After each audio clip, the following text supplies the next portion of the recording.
امریکا در پاسخ به حمله روز 28 هواپیماهای بی‌سرنشین به پایگاه‌های نظامیش در قلمرو اردن که باعث کشته شدن 3 سرباز و مجروح گردیدن زیاده از 40 نظامی شده بود، شب 3 فوریه سال 2024 به 85 هدف در قلمرو عراق و سوریه حمله هوایی انجام داد.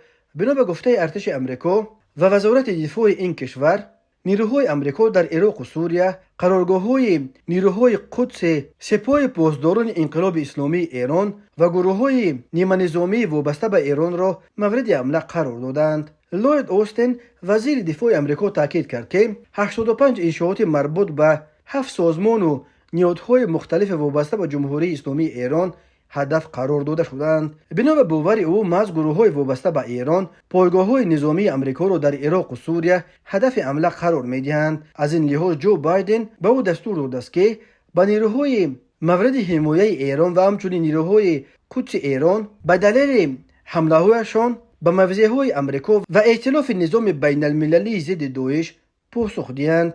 همچنین وزیر دفاع امریکا تاکید کرد که این حمله ها تنها آغاز واکنش امریکا به کشته شدن سربازان امریکایی از جانب نظامیان تحت حمایه ایران است. اما در همین حال دولت سوریه در واکنش به مورد حمله قرار گرفتن خاک خود از سوی نیروهای هوایی امریکا گفته است که اشغال خاک سوریه نمیتواند ادامه پیدا کند.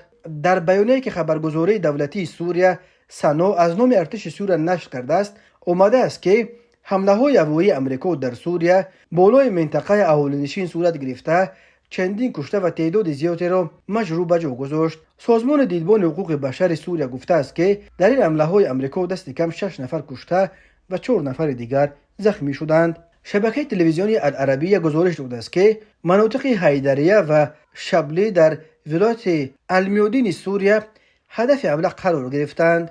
در نوبت خود دولت عراق نیز حمله های امریکا در خاک خود را محکوم کرده گفته است که حمله های امریکا استقلالیت عراق را پایمال می کنند. نخست وزیر عراق محمد شیع سودانی در یک بیانیه گفت که در این حمله های امریکا به خاک عراق 16 تن کشته و 25 نفر دیگر زخمی شدند. او تاکید کرد که شماره زیاد کشتگان مردم آسایشته اند. سودانی از قبل آگاه نکردن مقامات امریکا برای حمله هوایی به خاکش کشورش را تایید نموده افزود که از این پس وجود نیروهای ائتلاف با رهبری امریکا در خاک عراق تهدید برای امنیت کشور است. سخنگوی حکومت عراق جنرال یحیی رسول با نشان اعتراض به مقامات امریکا گفته است که حمله های امریکا در خاک عراق عاقبت‌های فاجعه بار برای امنیت و ثبات عراق و منطقه خواهد داشت. وزارت کارهای خارجه ایران حمله‌های هوایی امریکا در عراق و سوریه را شدیداً محکوم نموده این حمله ها را نقض حاکمیت و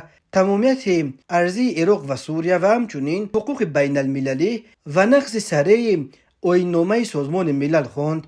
همچنین یادآور شد که این حمله ها اقدام ماجراجویانه بوده امریکا را بیشتر از قبل در منطقه درگیر می کند. ایران در نوبت خود دست داشتنش به حمله ها به پایگاه های امریکا در عراق و سوریه را رد نموده تکرار به تکرار می گوید که این گروه ها در اقدامگیری هایشان آزادند و با تهران مصلحت یا مشورت نمی کنند.